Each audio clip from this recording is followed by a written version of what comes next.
사실 인더스 문명 이야기하면서 이 이야기가 꼭 나옵니다. 핵전쟁을 통해서 네네네. 인더스 문명 혹은 모헨조다로의 언제쯤 문명이 이야기가 안 나오게 될까요? 네. 오늘로써 종지부를 찍어주시죠. 네네네.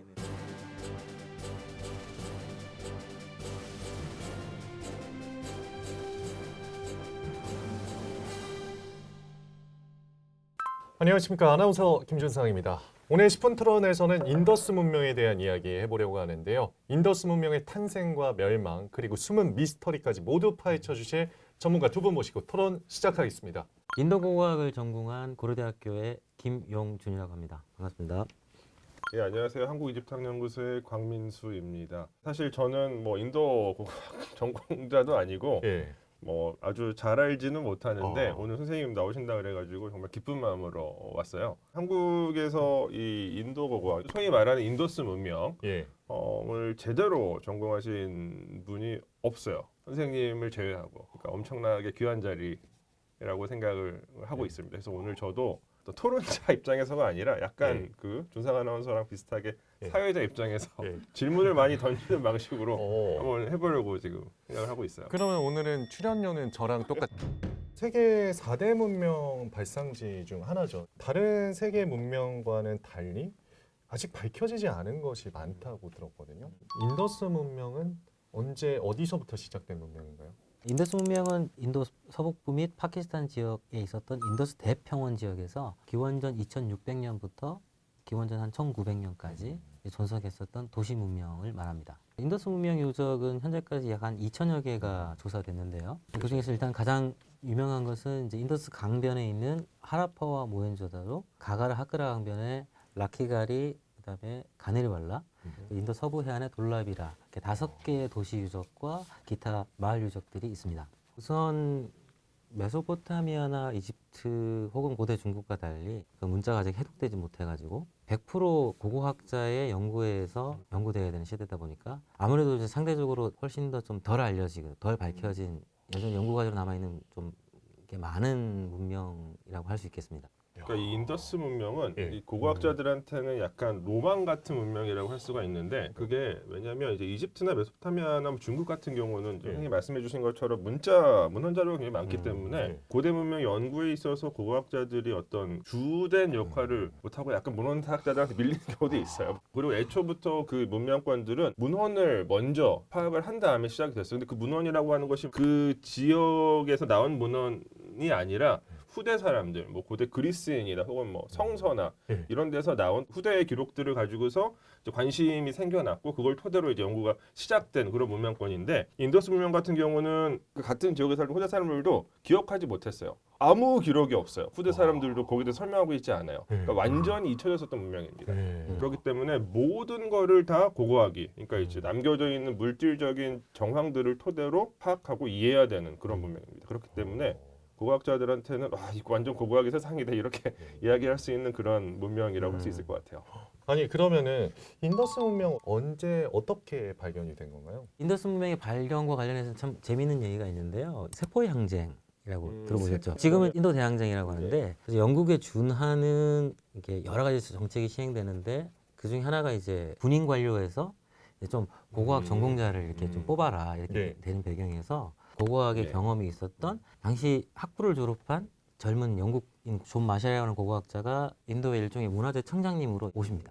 근데 이분은 이제 인도 문화에 대한 전혀 편견이 아예 없었던 거예요. 그래서 이제 하라파와 모헨조다로 유적에 가보니까 저거는 좀 확인을 해봐야 되겠는데 하고서 이제 조사를 하다가 메소포타미아나 이제 이집트 같은 사회에서 발견되는 유사한 청동기 시대 유물로 추정되는 것들이 이제 발견되면서 편견 없이 그 유적을 바라봤기 때문에 그분이 1924년 지금으로부터 딱 한 100여 년 전에 인더스 문명을 발견하게 됩니다. 그러니까 이게 조금 더 제가 첨언을 하자면 발굴을 할 때 일반적으로 이제 아래에 있는 그 유적들이 오래된 유적이잖아요. 그래서 계속해서 들어가는데 불교 유적보다도 훨씬 더 아래쪽에서 유적이 나오다 보니까 불교 유적보다 더 이전 시대에 존재했었던 문명이라고 이렇게 판단을 할 수 있게 되는 거죠.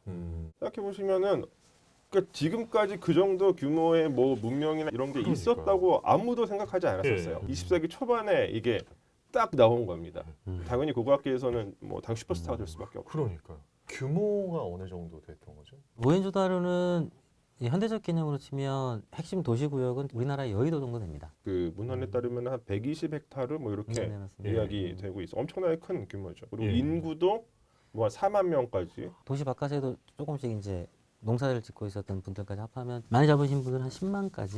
근데 고대 사회에서는 아마 당시에 우르라든가 우르크 그리고 아마 이집트의 뭐 멤피스 정도에 준하는 메트로폴리탄이라고도 보통 얘기를 하죠. 예. 근데 여기서 제가 한 가지 또 질문을 드리고 싶은 예. 부분이 그러니까 우리가 습관적으로 인더스 문명이라고 보통 부르잖아요. 고고학 관련된 서적들을 보면은 인더스 계곡 문명이라고 부르는 경우도 있고 혹은 인더스 그 지역에서 최초로 발견된 그 도시 유적인 하라파의 이름을 따서 하라파 문명이라고도 부르는 경우들이 있는데 그거는 어떻게 우리가 정리를 해야 될지를 좀 설명해 주시면 좋을 것 같습니다. 일단은 현재 인도의 국정 국사 교과서는 하라파 문명이라고 부르고 있어요. 그 배경을 좀 말씀드리면 100여 년 전에 인더스 문명이 알려질 때 하라파와 모헨조다로라고 하는 두 도시 유적이 인더스 강변에 있었어요. 예. 그래서 이제 당연히 이제 존 마샬이라는 고고학자가 인더스 문명이라고 불렀는데 지금 100년이 지나고 나서 보니까 약 한 500km 떨어진 가가르 하크라 강이란 강에서도 큰 두 개의 도시 및 예. 많은 인구가 살았었고 서부 해안 지역에서도 많은 도시들과 사람들이 살았거든요. 비유하자면 100년 전에 일본인 고고학자가 한강에 있는 두 도시를 발견을 해서 한강 문명이라고 불렀던 거예요. 근데 그게 100년 지나고 나서 보니까 금강유역에서도 두 개의 도시가 나오고 서해안 지역에서도 도시가 나오고 인구가 살고 있는 거예요. 그럼 이제 고고학에서는 가장 일반적인 게 뭐가 있냐면 그 어떤 특정한 문명이 알려지게 된 첫 번째 유적, 상징적인 유적을 따서 가자. 그래서 인더스 강을 따라서 있었던 이런 문명이라는 그런 좀 오해를 없애고자 예, 하라파 문명이라는 용어를 학계에서도 쓰고 지금 인도 국정 국사 교과서에도 그렇게 쓰고 있습니다. 아니 이게 왜 중요하냐면은 이게 꽤 많은 분들이 오해를 하고 계시는 게 있어요. 소위 말하는 인더스 문명, 하라파 문명에서 가장 처음 발견된 두 개의 그 유적인 하라파와 모헨조다로는 예. 인도에 없잖아요. 파키스탄에 있죠. 그러니까 저는 여기서 여쭤보고 싶은 게 파키스탄에서는 그러면 뭐라고 부르냐? 그리고 또 인도에서도 이 하라파라고 부르지만 하라파 유적이 인도에 없는데 여기에 대한 뭔가 사회적인 저항 이런 건 없나? 파키스탄 같은 경우도 특히 이제 고고학계는 하라파 고고학이라고 하고 있어요. 왜냐면 공감을 하고 있기 때문에 그러합니다. 그런데 이제 제가 확인한 바로는 파키스탄 국정 국사 교과서는 아직까지 인더스 문명이라는 단어를 그러니까 조금 편의적인 측면에서 전 세계적으로 그렇게 알려져 있으니까 그렇게 쓰자는 거고 저도 사실 이 방송하면서 지금 인더스 문명이라는 용어를 이제 편하게 쓰고 있으니까요. 예.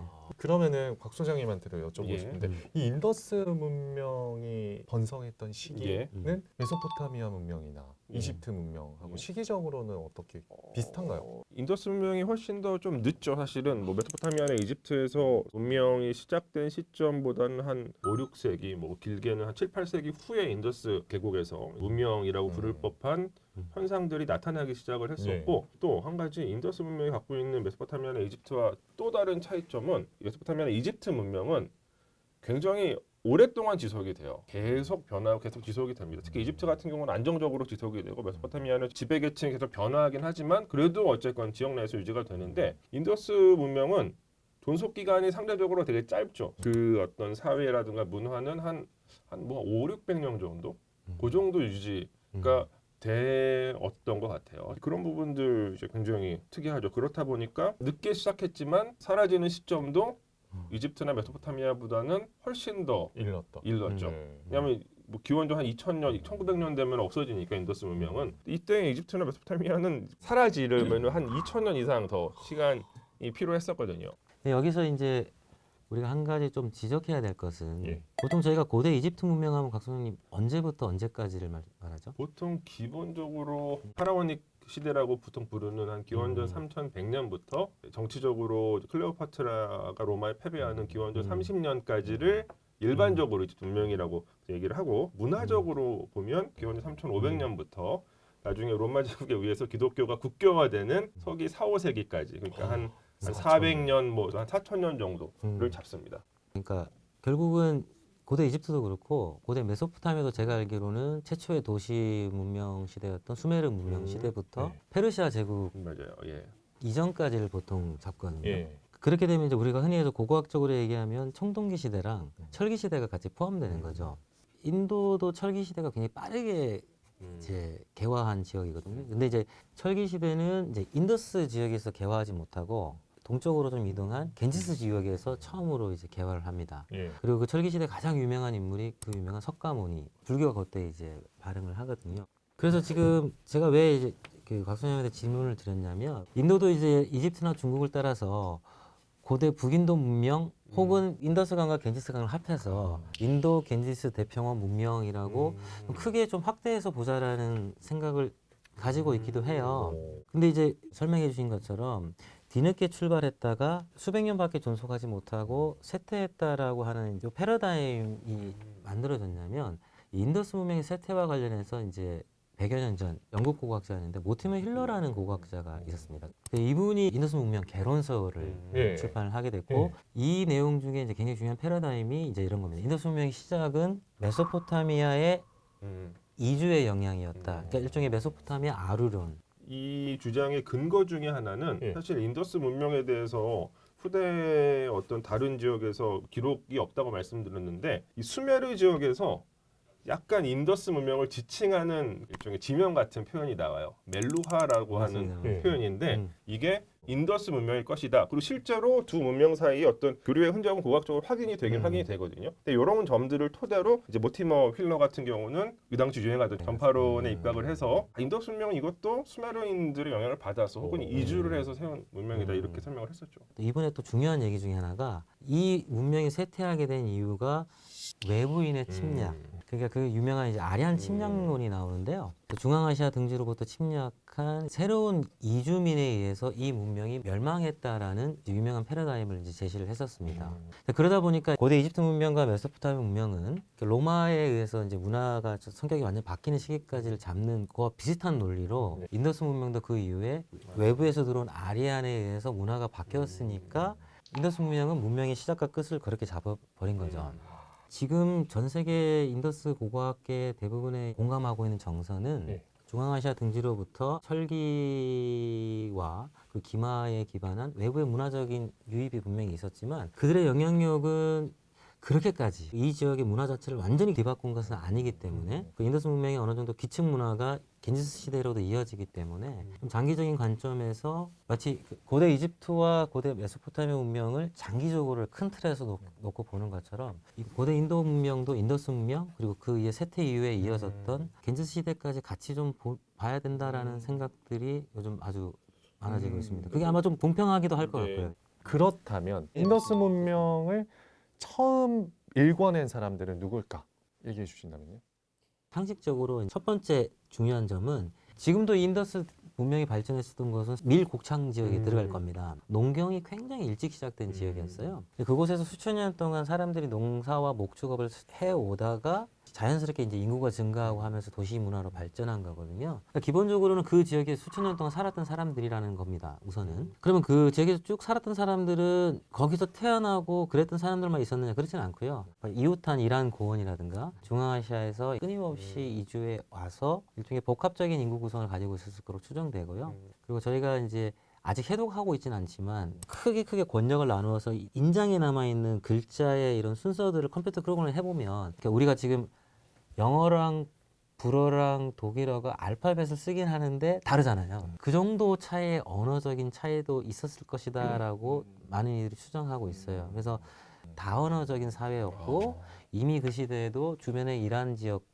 그리고 위에 있는 중앙아시아 지역, 그리고 아마 밑에 있는 남인도 지역에서도 일부 사람들이 가서 이주해 살았던 복합적인 인구 구성을 가지고 있었을 거라 생각되어지고요. 그 말씀은 뭐 이를테면은 모헨조다로에 살던 사람들이랑 뭐 하라파에 살던 사람들이랑 그다음에 남쪽에 뭐 돌라비라 같은 데 살던 사람들끼리 완벽하게 의사소통이 되지는 않았을 수도 있다.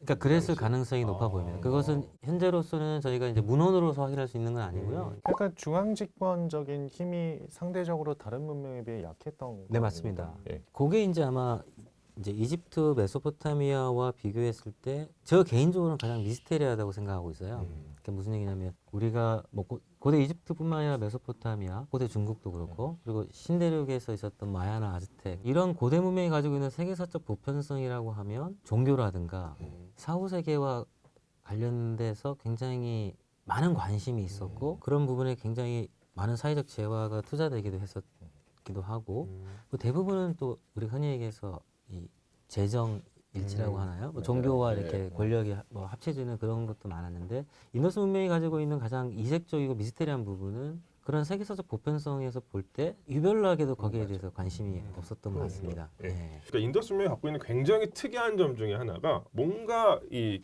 약간 그 기념물적인 구조물이 없어요. 그러니까 뭐 거대한 무덤, 피라미드나 이런 어떤 거대한 신전 같은 거대한 이 구조물들이 확인되지 않아요. 근데 만약에 더 오랫동안 지속이 됐으면은 문명권 내에서 이집트나 메소포타미아 같은 거대 기념물 어떤 건축이 나올 수도 있지 않았을까? 아주 흥미로운 질문이고 사실 저는 한 번도 생각해 본 적이 없었던 질문입니다. 그래요?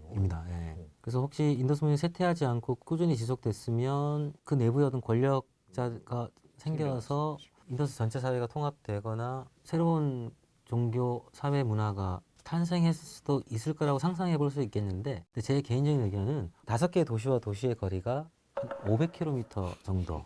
그 당시 인더스 사회는 기마와 이런 것이 없었던 사회거든요. 그러니까 아마 그런 권력자의 꿈 자체가 좀 실현되기 어려웠을 거라고 생각이 되어서 이집트나 메소포타미아와 같은 강력한 중앙집권 체제는 시간이 더 존속됐더라도 좀 어렵지 않았을까 생각됩니다. 그러니까 이게 메소포타미아 문명이랑 이집트 문명과 인더스 문명의 이거 되게 중요한 거예요. 예, 듣고 있습니다. 예. 인더스 문명과 메소포타미아나 이집트 문명과의 가장 큰 차이점 중에 또 하나가 이 문명의 범주의 스케일이 완전히 달라요. 그러니까 인더스 문명 같은 경우는 초기를 기준으로 할 때 공통의 문화적인 특성이 나타나는 지역이 제가 살펴본 선생님 쓰신 논문에 따르면 121만 제곱킬로미터예요. 그 범주가. 근데 메소포타미아는 6.5만, 이집트는 3.4만이에요. 범주 단위 전체가 자체가 완전 차원이 다르죠. 다른데요? 그렇기 때문에 말씀하신 것처럼 각각의 모든 지역들이 하나의 어떤 정치체로 통합되기는 어려울 수도 있다. 문화별로 하나씩 봐야겠네요. 진짜 네. 규모로 본다면. 네네네. 인도에서는 인더스 문명을 예. 이제 고등학생들이 이제 공부하는데 아마 인도에 있는 이제 역사 선생님들은 이렇게들 아마 이제 강의를 하실 것 같아요. 수업을. 이집트나 메소포타미아는 저 신들의 세계와 아. 그 소수의 왕들을 위해서 소위 말하는 현대적인 개념으로 치면 GNP를 낭비하는 예. 사회였다면 이제 인더스 문명은 그들이 살고 있는 도시와 개인의 어떤 패션이라든가 이런 것에 좀 치중했다라고 아마 좀 긍지를 가지고 비교해서 많이들 얘기하는 것 같습니다. 그래서 이제 100여 년 전 영국 고고학교 처음 발견했을 때부터 지금까지 인더스인들이 그들의 전체적인 GNP를 그들의 도시에 아주 많이 투자했었다는 것은 좀 분명해 보인다. 그러니까 실제로 고고학 유적들을 봐도 급수 시설이나 하수 시설 이런 시스템 같은 것들이 인더스 문명의 도시들에서는 아주 높은 수준으로 나타나고 있어요. 근데 이게 어느 정도냐면은 로마 시대 정도 되어야지 그 정도 레벨이 등장하는 어떤 도시의 그 인프라가 갖춰져 있었습니다. 이제 그런 측면에서 말씀하신 것처럼 정확한 이유는 알 수 없지만 인더스 문명은 그냥 이제 갖고 있었던 사회의 총 역량을 공공 시스템을 만드는데 좀 투입하지 않았을까. 이집트나 메소포타미아는 공공 시스템보다는 뭔가 기념물적인 어떤 이 구조물을 짓는데 많이 투자를 했었고 그렇게 생각이 됩니다. 예를 들면 인더스 문명은 잘 정비된 상하수도 시설뿐만 아니라 도량형도 통일되었던 와. 시대거든요. 그래서 우리가 사실 어떤 특정한 사회의 도시가 관리되고 어떤 도량형이 통일되고 하는 것은 우리 세계사 상식에 의하면 진시황 같은 강력한 뭐 권력자가 있어야 될 것 같은 생각이 들잖아요. 네. 근데 그러한 흔적들은 잘 안 보이는데 도시도 이렇게 정비되어 있고 너무 이상적인 도시 아니에요? 그래서 이제 어떤 고고학자들은 아니 왜 웃으시죠? 그 칼 막스가 얘기했던 원시 공산주의 사회가 맞아요. 인더스 문명이라고 하시는 분도 예. 있습니다. 예. 아 진짜. 네, 예. 부의 분배가 아주 상당하게 사회 전체에 균등하게 배분되는 음. 그런 시스템. 그러니까 여기는 보면 주택도 거의 다 비슷하게 거의 네, 비슷한 맞습니다. 규모로 다 도시가 다 만들어져 있고 그런 곳이어서 예. 진짜 흥미롭죠. 상하수도 얘기도 하셨는데 인류 최초의 목욕탕도 인더스 문명에서 시작됐다는 얘기가 있던데요. 아마 모헨조다로의 목욕탕을 얘기하시는 것 같은데요. 시민들이 활용할 수 있는 오늘날로 치면 일종의 찜질방이라고 할까요?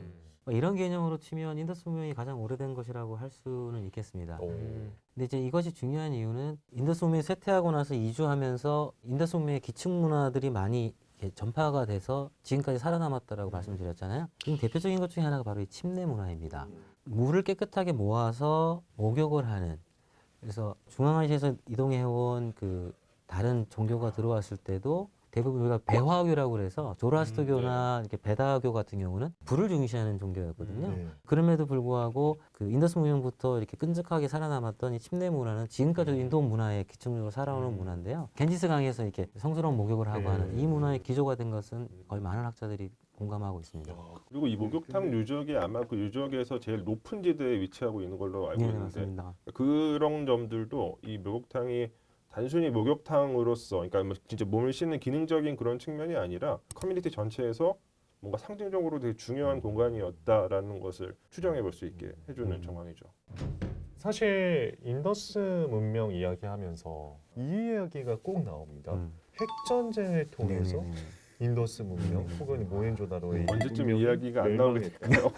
네. 오늘로서 종지부를 찍어주시잖아요. 네네네. 네. 제가 알고 있는 범주 내에서 말씀을 드리자면 이게 어떤 주장이냐면 인더스 문명의 어떤 유적지들에서 네. 높은 수치의 방사능이 확인이 된다.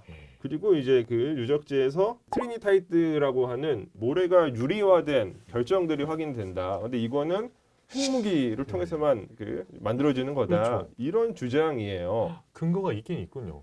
근데 예. 근거가 방사능 수치가 나왔다라는 그 책에 문장은 있는데 그 수치가 정확히 얼마이고 어떤 방식으로 측정됐는지에 대해서는 제가 조사해본 바로는 파악할 수가 없었어요. 그러니까 뭐 이게 만약에 사실이었다라고 한다면 정말 어떤 연구가 있었을 테고 예. 논문이 나오고 했었을 텐데 그런 걸 전혀 확인할 수가 없었고 그리고 이 트리니타이드 같은 경우도 핵무기를 통해서만 생성이 된다라고 이야기를 했는데 비슷한 결정들이 핵무기가 없이도 만들어지는 사례들이 있어요. 뭐 예를 들어서 뭐 풀그라이트라고 하는 것들은 번개를 통해서 자연적으로 생성되는 사례들이 있거든요. 근데 그런 것들을 착각했을 가능성이 있고, 근데 무엇보다 이 담론, 그러니까 뭐 인더스 문명이 핵전쟁으로 멸망했다라고 하는 담론에 항상 등장하는 인물이 있는데 데이비드 데이븐포트라고 하는 사람이에요. 근데 사실상 이 사람은 고고학자도 아니고 모헨조다로 발굴에 참여한 적도 없고 그냥 작가예요. 그러니까 일종의 음모론을 만들어내는 그리고 여기에 또 하나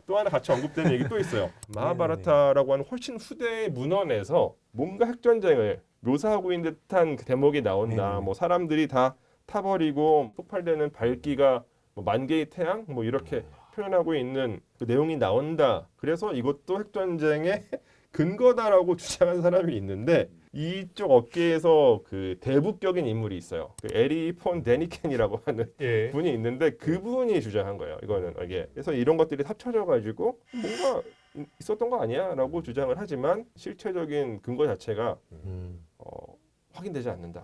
알겠습니다. 교수님은 어떻게 생각하십니까? 우선 먼저 말씀드릴 건 모헨조다로가 무슨 뜻이냐면 죽은 이들의 언덕이라고 이제 지역민들이 그렇게 불렀어요. 왜 죽은 이들의 언덕이라고 이제 지역민들이 불렀냐면 인도는 지금도 이제 화장을 하면 좋지만 사정의 형편이 어려운 분들은 지금도 이렇게 외진 언덕 같은 데다가 시신을 유기를 합니다. 그래서 이제 인더스 문명을 이제 모hen조다로 발굴할 때 도시 내에서 이제 시신이 몇 구 발견됐었어요. 그걸 보티모 힐러는 아리안의 침략이라고 했는데 아리안 침략이 아니면 이제 뭐겠느냐고 했을 때 아까 지금 그런 얘기가 나왔는데 일단은 그 유리질 물질과 관련해서 대부분 저희 학계에서 얘기하는 건 뭐가 있냐면 모헨조다라든가 이런 도시들은 구운 벽돌을 어마어마하게 사용했거든요. 지금도 비슷한 방식으로 이제 벽돌 공장에 가보면 실수로 온도를 너무 높여가지고 심지어 당시 청동기 시대에 녹지 말았어야 될 철 같은 것도 녹아 있고 유리질 물질이 많이 나오거든요. 만약에 그분이 모헨조다로 바깥쪽에서 이렇게 답사를 하다가 그걸 주웠으면 아마 거기에 벽돌 공장이라든가 큰 토기 공장 같은 것에서 버린 폐기물이었을 가능성도 있어 보이고요. 또 하나 염두에 둬야 되는 것은 인도와 파키스탄이 핵 경쟁을 하는 과정에서 국제사회 비밀리에 이 지역에서 핵실험을 했던 것으로 알려져 있습니다. 실제 방사능과 관련된 것은 그 결과라고 생각되어지고요. 그리고 후대의 마하바라타라고 하는 신화적인 이야기에 의하면 묘사가 공교롭게도 손톱이 빠지고 뭐 이런 마치 핵폭탄이 떨어지는 것으로 돼 있어서 그 이야기를 묶어서 만들어낸 좀 센세이셔널리즘에 기반했던 상업적인 논것 같습니다. 그렇다면 교수님께서는 왜 인더스 문명이 멸망했다고 생각하십니까? 일단 인더스 문명은 멸망한 건 아니에요. 이제 쇠퇴했다고 할 수 있는데 사실 인더스 문명은 굳이 비유하자면 이집트 문명보다는 메소포타미아 문명하고 좀 지리적으로 가까워요. 그게 네. 무슨 얘기냐면 큰 두 개의 강이 흘렀었고 고르게 강수량이 이제 내리기 때문에 사람들이 여기저기 넓게 흩어져 있었거든요. 근데 이제 그중에 가가르 하크라강이라고 하는 강이 야무나 강이 새로 생기면서 이 강의 물이 이제 더 이상 흐르지 않는 강이 되거든요. 무슨 얘기냐면 히말라야가 이렇게 지금도 지진이라든가 예. 이렇게 산이 무너지는 이런 아주 역동적인 그 지역이라 산이 무너지면서 이제 기존에 이제 흘러내렸던 강을 이제 막아버리고 그 물이 다른 쪽으로 흘러가가지고 히말라야에서 발원하는 강들은 사실 물줄기를 꽤 자주 바꾸는 바꾸는군요. 예, 그래서 이제 그나마 이제 살기 좋은 곳으로 이동했을 것 텐데 그 지역 같은 경우는 갑자기 증가한 여러 가지 인구 압력이라든가 이런 것 때문에 그걸 버텨내지 못하고 기후도 좀 안 좋아지고 하면서 기원전 1900년 경부터 위기 상황이 온 것이 보입니다. 아주 어려운 삶의 현장이 한 200~300년 지속되다가 이 사람들이 이제 그 옆에 있는 겐지스 강이라든가 혹은 저 간다라 지역이라고 인더스 상류 쪽 이쪽으로 다 이주를 해서 결국은 환경의 변화와 그 환경의 변화 속에서 부득이하게 어떤 부자연스러운 인구의 이동, 인구 집중이 생겼고 또 그것을 지탱할 만한 산업 개편이라든가 이런 것들이 힘들어지면서 쇠퇴했다라고 보시는 게 정확할 것 같습니다. 선생님 말씀하신 부분에 전적으로 동의하고요. 그러니까 이게 문명이 존속되기 위해서는 모든 생산과 소비가 다 균형 있게 유지가 되어야 되는데 굉장히 큰 변화죠. 사실 강의 흐름이 바뀐다라는 거는 그런 측면에서 기존에 이제 문명이 갖고 있었던 캐파에서 몇 년 동안 뭐 한 1~2세기 동안은 어느 정도 버텨낼 수 있었지만 결국에는 이제 버텨낼 수 없게 되면서 사회 복합성이 붕괴됐다. 이렇게 생각해 볼 수 있지 않을까. 실제 선생님이 말씀하신 것처럼 강의 흐름이 바뀐다는 건 정말 큰 일인데 그러니까 이집트에도 이집트 문명 전체는 알지만 도시가 없어지는 사례들이 있어요. 강의 흐름이 바뀌어서 예전에 델타 지역에 있었던 람세스 2세가 세운 피람세스라고 하는 수도로 세운 거예요. 근데 이게 도시가 세워진 지 한 2세기 정도 지나면은 도시가 없어지거든요. 왜냐? 강의 흐름이 옮겨왔기 때문에. 그래서 도시가 완전히 없어지기 잊혀져요. 이제 그런 사례들은 이제 강의 흐름이 정말 중요하다. 강이 어디로 흐르느냐가 이렇게 말씀을 드리고 싶습니다. 자, 그렇다면 오늘 10분 토론의 총평 듣도록 하겠습니다. 사실 현대 인도의 도시 환경이 상당히 좀 심각할 정도로 좀 문제가 있거든요. 그런 측면에서 실제로 지금 인도의 도시가 가지고 있는 환경 문제를 인도 정부 기관이라든가 시민사회에서 이런 것들을 지금 개선하기 위해서 이제 할 때 우리 조상들이 인더스 문명 시대는 이렇게 도시를 깨끗하게 하고 있었다라고 해서 다른 어떤 지역보다 인도 자체의 도시 문제, 도시 환경 문제를 고민할 때 일단 가장 중요하게 좀 생각해 볼 거라고 생각을 하고요. 다른 문명권에 비해서 그 사회가 가지고 있는 GNP를 도시를 유지하고 관리하는데 그렇게 투자했음에도 불구하고 어쨌든 한 600~700년 정도밖에 존속하지 못했다라고 하는 것은 인류가 가지고 있는 도시의 어떤 지속 가능성 이런 것들을 할 때 한 번쯤 이제 소환해서 얘기해 볼 수 있는 시대가 아닌가라는 생각입니다.